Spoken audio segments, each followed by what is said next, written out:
কখনো কি এমন হয়েছে যে কোনো লেখা পড়তে দারুণ লাগছে, আবার কোনো লেখা পড়তেই ইচ্ছে করছে না? এর পেছনের আসল জাদুটা কিন্তু লুকিয়ে আছে ভাষার একদম গোড়ার একটা জিনিসে। সেটা হলো বাক্যের গঠন।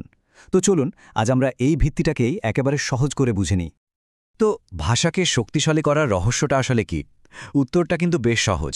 আমরা বাক্যগুলো কিভাবে তৈরি করছি তার মধ্যেই সব খেলাটা লুকিয়ে আছে। মানে বাক্যের গঠনটা একবার ঠিকঠাক বুঝে ফেলতে পারলেই দেখবেন লেখার মানও বদলে যেতে শুরু করেছে।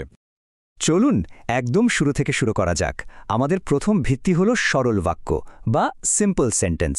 এটাকে বলতে পারেন ভাষার সবচাইতে ছোট কিন্তু সবচাইতে জরুরি একটা লেগো ব্লকের মতো। এর উপর ভর করেই কিন্তু বড় বড় সব স্ট্রাকচার তৈরি হয়। আচ্ছা, এই সরল বাক্য জিনিসটা ঠিক কি? দেখুন, এর প্রধান পরিচয় হল এতে একটাই স্বাধীন খণ্ডবাক্য বা ইন্ডিপেন্ডেন্ট ক্লজ থাকে। আরও সহজ করে বললে এই বাক্যটা নিজের পায়ে দাঁড়াতে পারে। মানে একটা সম্পূর্ণ চিন্তা প্রকাশ করার জন্য ওর আর কারো সাহায্যের দরকারই হয় না। আর এর গঠনটা সে তো আরও সোজা। শুধু একটা সাবজেক্ট মানে কর্তা আর একটা প্রেডিকেট মানে বিধেয়, যার মধ্যে একটা ভার্ব বা ক্রিয়াপদ থাকতেই হবে। ব্যাস, এই দুটো জিনিস থাকলেই একটা সরল বাক্য কমপ্লিট। কিছু উদাহরণ দেখা যাক, তাহলেই ব্যাপারটা জলের মতো পরিষ্কার হয়ে যাবে। যেমন ধরুন, আই লাইক টি অথবা হি স্টাডিজ এভরিডে। প্রত্যেকটা বাক্যই কিন্তু একটাই কমপ্লিট চিন্তা প্রকাশ করছে। আচ্ছা, এখানে একটা মজার ব্যাপার আছে। অনেকেই ভাবেন কর্তা একাধিক হলেই বুঝি বাক্যটার সরল থাকে না। যেমন রাম এবং শ্যাম এখানে থাকে। এখানে দেখুন কর্তা দুজন, কিন্তু কাজ বা ক্রিয়া কিন্তু একটাই। তাই এটাও একদম পারফেক্ট একটা সরল বাক্য। তো আমাদের প্রথম ব্লকটা চেনা হয়ে গেল। এবার কি করা যায়? চলুন পরের ধাপে যাই। এবার আমরা দেখব কিভাবে দুটো সরল বাক্যকে, মানে দুটো লেগো ব্লককে একসাথে জুড়ে একটা নতুন কিছু বানানো যায়। আর একেই আমরা বলি যুগ্ম বাক্য বা কম্পাউন্ড সেন্টেন্স। যুগ্ম বাক্য মানে হল সোজা কথায় দুটো বা তারও বেশি স্বাধীন বাক্যের একটা জোট। এখানে সবচেয়ে জরুরি যে বিষয়টা মনে রাখতে হবে সেটা হলো বাক্যের প্রত্যেকটা অংশই কিন্তু একা একা একটা সম্পূর্ণ অর্থ তৈরি করতে পারে। আমরা আসলে দুটো সমান শক্তিশালী ধারণাকে পাশাপাশি জুড়ে দিচ্ছি। আর এই জোড়া লাগানোর কাজটা করার জন্য আমাদের কিছু স্পেশাল কানেক্টর বা সংযোজক লাগে। এর ফর্মুলাটা বেশ সহজ। একটা কমপ্লিট বাক্য, তারপর একটা কমা, তারপর ফ্যান বয়েজ থেকে একটা শব্দ, আর শেষে আরও একটা কমপ্লিট বাক্য। এখন নিশ্চয়ই ভাবছেন এই ফ্যান বয়েজ আবার কি জিনিস।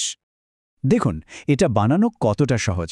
স্টেপ 1, প্রথমে একটা সম্পূর্ণ বাক্য নিন, যেমন আই লাইক টি।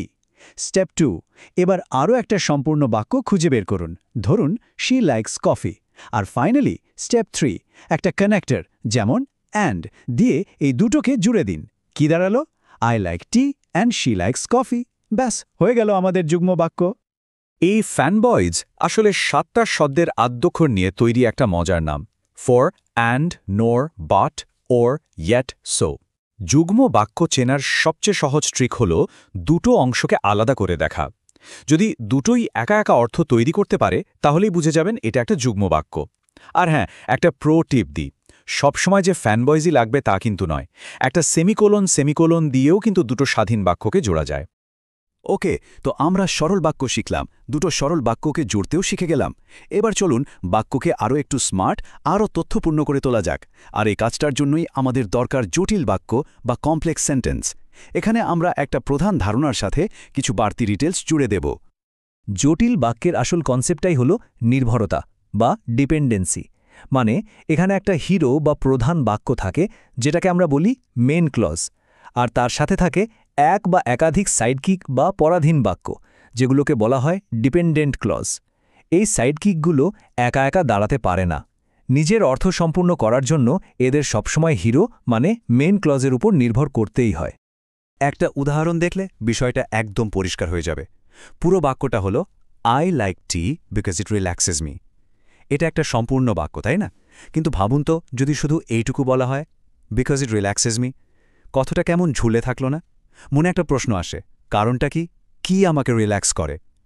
এই অসম্পূর্ণ ভাবটা দূর করার জন্যই আই লাইক টি এই প্রধান অংশটার দরকার। জটিল বাক্য চেনারও কিন্তু সহজ উপায় আছে। সাধারণত কিছু সিগন্যাল ওয়ার্ড বা শব্দ থাকে, যেমন ধরুন because, when, although, since, if, who, which. এই শব্দগুলো দেখলেই বুঝবেন যে এরপর একটা পরাধীন অংশ শুরু হতে চলেছে। এই অংশগুলো আসলে মূল বাক্যে কেন, কখন, কিভাবে এই ধরনের বাড়তি তথ্য যোগ করে, কিন্তু নিজে একা সম্পূর্ণ নয়। তাহলে আমরা 3 ধরনের বাক্য গঠনই দেখে নিলাম: সরল, যুগ্ম আর জটিল। চলুন এবার সবগুলোকে একবারে পাশাপাশি রেখে একটা কুইক রিভিউ করে নিই, তাহলে পার্থক্যগুলো একেবারে গেঁথে যাবে। এই যে টেবিলটা দেখছেন, এটাই কিন্তু আজকের পুরো আলোচনার সামারি। একদম সিম্পল। সরল বাক্য মানে একটাই কমপ্লিট চিন্তা, যুগ্ম বাক্য মানে দুটো কমপ্লিট চিন্তা যারা ফ্যান বয়েজ দিয়ে জোড়া, আর জটিল বাক্য মানে একটা কমপ্লিট চিন্তার সাথে একটা নির্ভরশীল অসম্পূর্ণ চিন্তা জুড়ে দেওয়া। ব্যাস, এইটুকু মনে রাখলেই বাক্যের গঠন নিয়ে আর কোনোদিন কোনো কনফিউশন থাকবে না। আমরা তো জানলাম যে বাক্য কি ধরনের হয় আর সেগুলো বানানোই বা হয় কি করে। কিন্তু আসল প্রশ্ন হলো, এসব জেনে লাভটা কি? কেন বাক্যের এই গঠনটা এত ইম্পর্ট্যান্ট? চলুন এবার সেই উত্তরটা খোঁজা যাক। কারণ এটা শুধু গ্রামারের নিয়মকানুন নয়, এটা হলো পাওয়ারফুল কমিউনিকেশনের আসল চাবিকাঠি। ঠিকঠাক বাক্য গঠন করতে পারলে আমরা খুব কঠিন চিন্তাভাবনাকেও সহজ করে বলতে পারি। দুটো আলাদা ধারণার মধ্যে কি সম্পর্ক সেটাও পরিষ্কার করে বোঝাতে পারি। আর সবচেয়ে বড় কথা কি জানেন, লেখার মধ্যে ভ্যারাইটি আসে, একঘেয়েমি কেটে যায়, আর লেখাটা পড়তেও অনেক ভালো লাগে। এতে লেখা আর পড়া দুটো স্কিলে কিন্তু উন্নত হয়। তো আজকের আলোচনা আমরা এখানেই শেষ করছি, কিন্তু যাওয়ার আগে একটা প্রশ্ন রেখে যাই। আচ্ছা, একটু ভেবে দেখেছেন কি, নিজেদের লেখালেখিতে কোন ধরনের বাক্য সবচেয়ে বেশি ব্যবহার করা হয়? সরল, যুগ্ম নাকি জটিল? শুধু এই ব্যাপারে একটু সচেতন হলেই কিন্তু নিজের লেখাকে আরও এক ধাপ এগিয়ে নিয়ে যাওয়া সম্ভব।